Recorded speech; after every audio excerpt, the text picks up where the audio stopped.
You meet her on a Tuesday, not a dramatic Tuesday, not a Save the World Tuesday, just a regular, forgettable Tuesday. At a coffee shop in Vienna, where you're reading a book you're not even enjoying, and she sits down across from you. Like she owns the chair, the table, and probably the building. Green eyes, red hair. A smile that feels like it was specifically engineered to short-circuit your brain. She says her name is Natalie. Sure it is. 3 months later, you're engaged. 6 months after that, you're married. And somewhere between the vows and the honeymoon, a small, quiet voice in the back of your head whispers, "You don't actually know this woman at all." You ignore it, obviously, because, have you seen her? Worst decision of your life. Best decision of your life. Honestly, still unclear. Here's what she tells you about herself. In those first 6 months, she grew up in Russia. She doesn't talk to her family. She works in international security consulting, which somehow pays for an apartment that costs more than your entire net worth. She speaks 7 languages, can fix a car engine with a bobby pin, and once dislocated a man's shoulder at a restaurant because he grabbed her wrist. You thought that last part was kind of amazing, actually. What she doesn't tell you. She has 73 confirmed aliases across 16 countries. She grew up inside a Soviet program called the Red Room, where little girls were taken at ages so young, they barely had memories worth stealing. And those memories replaced anyway. Fabricated, custom ordered, installed, like software. She was sterilized before she was legally old enough to vote. She was trained to kill before she was old enough to drive. By the time she was your age, her file at a certain intelligence agency was already thick enough to use as a doorstop. But Tuesday coffee shop Natalie, she orders oat milk. She laughs at your jokes. She falls asleep on your shoulder watching terrible television. You think you're the luckiest person alive. Technically, you're also the most surveilled person alive. But she considers that a form of affection. So, year 1 of marriage is genuinely perfect. She's gone a lot. Consulting work.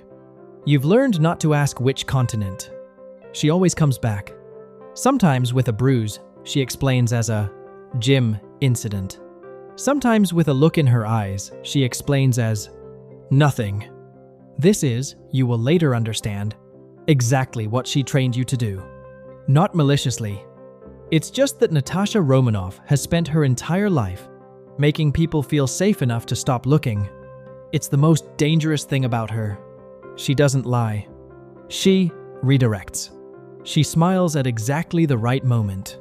She asks you about your day and listens so perfectly that you forget you even had a question. You are not stupid. You're just outclassed. There's a difference. Then comes the night. Everything cracks. You're in Budapest. Her idea. Romantic anniversary trip. Gorgeous city. Beautiful hotel. Perfect dinner. You're on the rooftop bar, watching the Danube catch the city lights. When her phone vibrates, she glances at it. Something shifts. Behind her eyes. Not panic. Something colder than panic. "I have to make a call," she says. She's gone. 40 minutes. Fluent. When she comes back, the Natalie smile is fully operational. Everything's fine. Work thing. Forget it. But when she reaches for her wine glass, her hand is shaking. Barely. A millimeter of tremor. Fearful, you would have missed it. If you hadn't been watching, which you absolutely were, because you've spent a year learning to read. The one person on Earth, specifically trained to be unreadable. Who's Bruce, you ask? You don't know why you say it. You'd seen the name flash on her screen for half a second. It meant nothing. It was a guess. A stupid, random guess. She goes, completely still. Not the flinch of someone caught in a small lie. The stillness of someone calculating. How much of a dam to release before the flood gets uncontrollable? An old colleague, she says. Okay, you say. Neither of you believes either of you. You do what any reasonable, definitely not panicking spouse does next. You Google Bruce. Plus, every fragment of your wife's real life. You've managed to piece together over 14 months. This is how you discover that Bruce Banner has a PhD in nuclear physics, a second PhD in biochemistry, and a third informal doctorate in rage. This is also how you discover that he is, on alternating days, either a gentle, soft-spoken scientist who is afraid of his own heartbeat, or a 9-foot-tall green wrecking ball that once leveled a city block. By sneezing, you sit with this information for a very long time. Then you order room service and eat an entire basket of bread rolls. Because what else are you going to do? She finds you at 2 a.m. You haven't moved. The bread rolls are gone. She sits across from you, and for the first time in your entire relationship, she doesn't reach for a redirect. She doesn't rearrange her face into Natalie. She just sits there, and she looks tired, in a way that has nothing to do with time zones. How much do you want to know? She asks. All of it. She exhales, like she's been holding that breath for years. It starts before you, long before you. She'd known Bruce Banner since 2010, she tells you. She was assigned to track him, needed someone to monitor. The most dangerous, uncontrolled variable on the planet, and Natasha was the only person they trusted to get close without triggering an incident. She'd seen him before he ever saw her, watched him from shadows at Culver University, while the military cornered him like an animal, watched him transform. I was scared, she says, and the fact that she admits it at all tells you more about what she felt for him than anything she says next. Because Black Widow does not admit fear to anyone. She tells you about the Avengers, the missions, the way she learned to calm him down. A phrase, a touch. The sun's getting real low, big guy. A lullaby for a monster invented by a woman who understood monsters. From the inside, she tells you they got close. After New York, after Sokovia, after too many battles to count, were the only two people who felt like they didn't belong. With the gods and the billionaires and the super soldiers were a scientist who hated himself and a spy who'd been taught to hate herself, even more efficiently. We were the same, she says. We both thought we were the only monsters on the team. She says it like a confession. You hear it like a grenade. This is the part where you find out that Bruce Banner once told your wife he loved her, and your wife once told Bruce Banner she loved him back. And then he flew into space in a Quinjet and didn't come back for 2 years. And she sat in an empty compound, eating peanut butter sandwiches, running intergalactic communications, like she was daring the universe to give her a reason to still care. It didn't. Or she told herself it didn't. And then she met you on a Tuesday in a coffee shop with a book you weren't even enjoying. You need a week. She gives you a week. You spend 3 days furious in the way that only feels like fury, but is actually grief. Grief for the version of your marriage that existed in your head. The version where the secrets were small, where the redacted pages of her past were just cold cases, not love stories. Then you spend the other 4 days thinking about what she actually told you.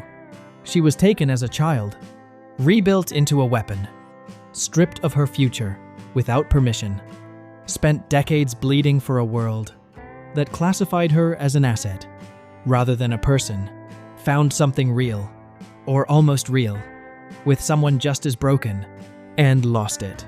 And then somehow, she found her way to a coffee shop in Vienna and decided to try something terrifying, a normal life.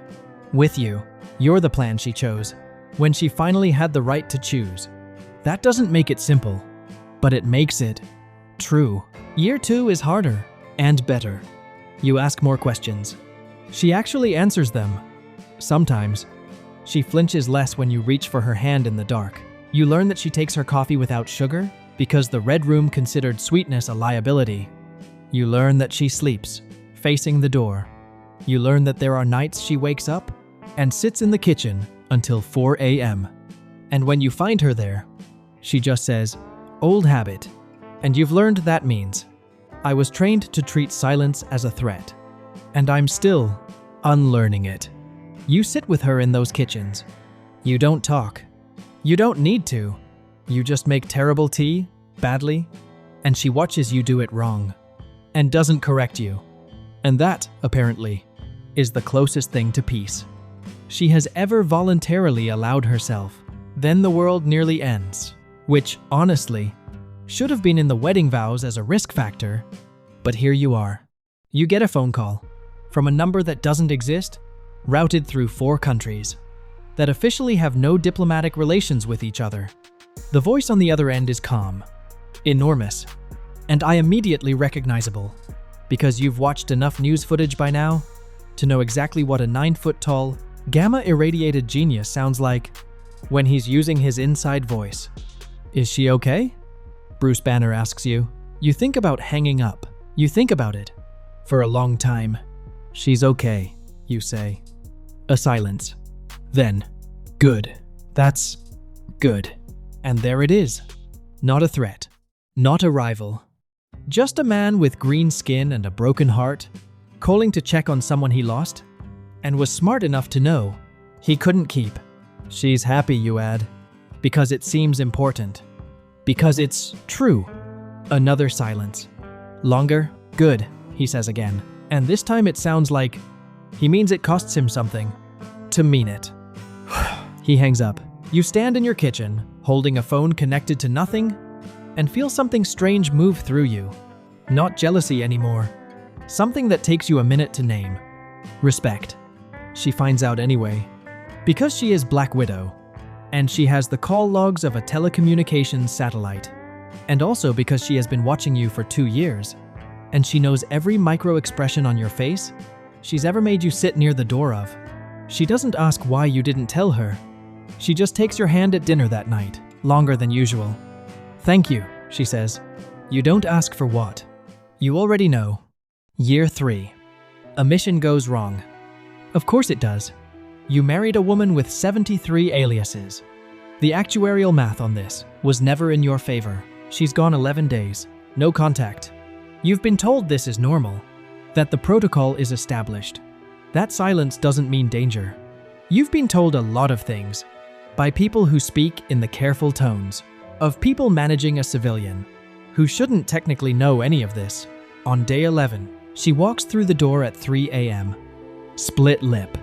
Mud on her boots from 3 countries.